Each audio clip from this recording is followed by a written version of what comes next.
But they're missing the point, right? Like, what would you prefer to see if you're watching the show? Someone succeed triumphantly or fail miserably on like the third to last challenge, right? Right.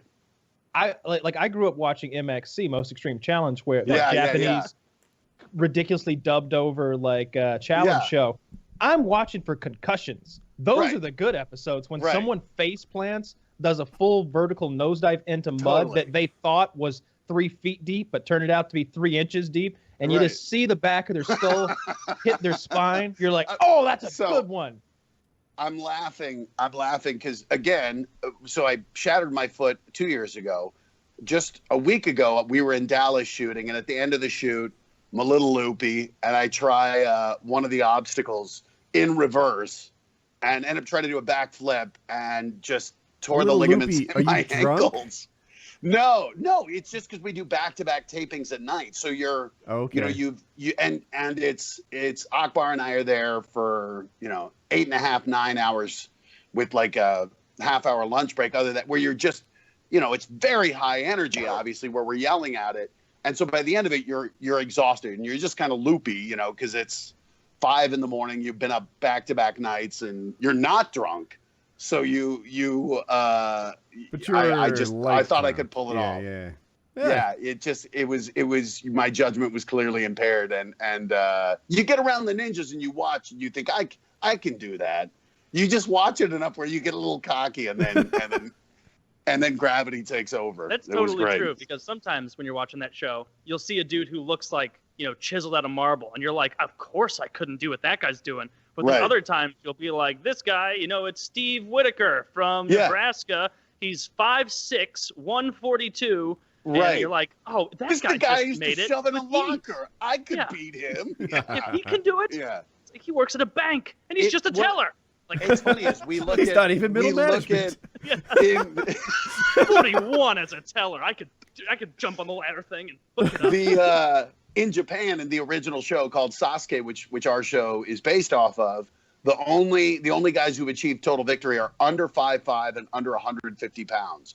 And some of them are pretty shredded, but But one of the guys was a shoe salesman, and he's not doughy, but you look at him and you're just like, he was an underwhelming, Yuji Urashihara, this underwhelming physical specimen who is just, and who trains, but just doesn't have the genes to get shredded.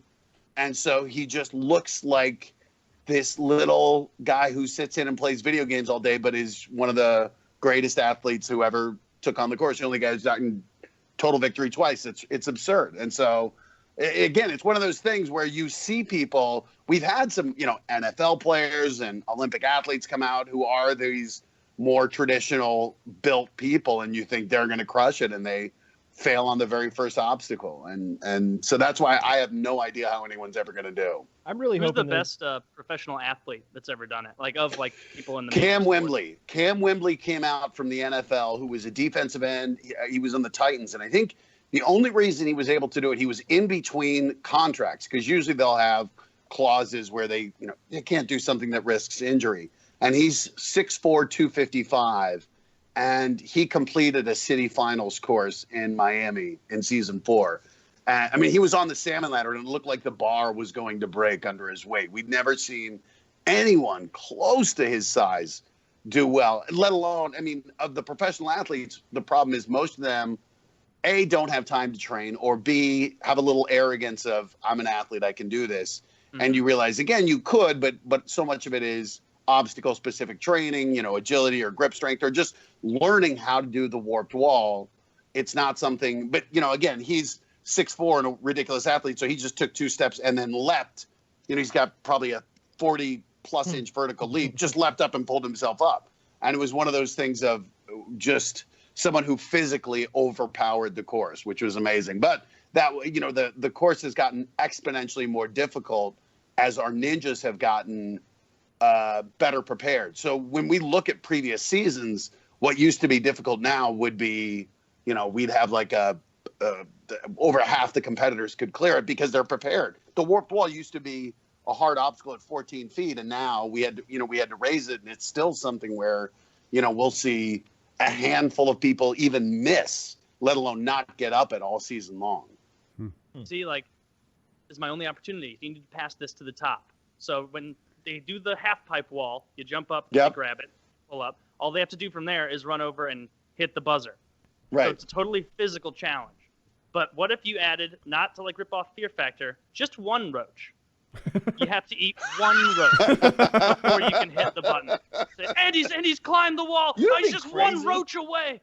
Honestly, now PETA would probably shut us down. Like, those roaches have feelings too. PETA has lost its clout. Shooter, so right? PETA has lost its clout. It's amazing. It'd be funny. It'll be funny to see. At some point, everything becomes obsolete, and in the same way. I think we kind of came along. Wipeout was so successful, but we were a little more serious version of Wipeout.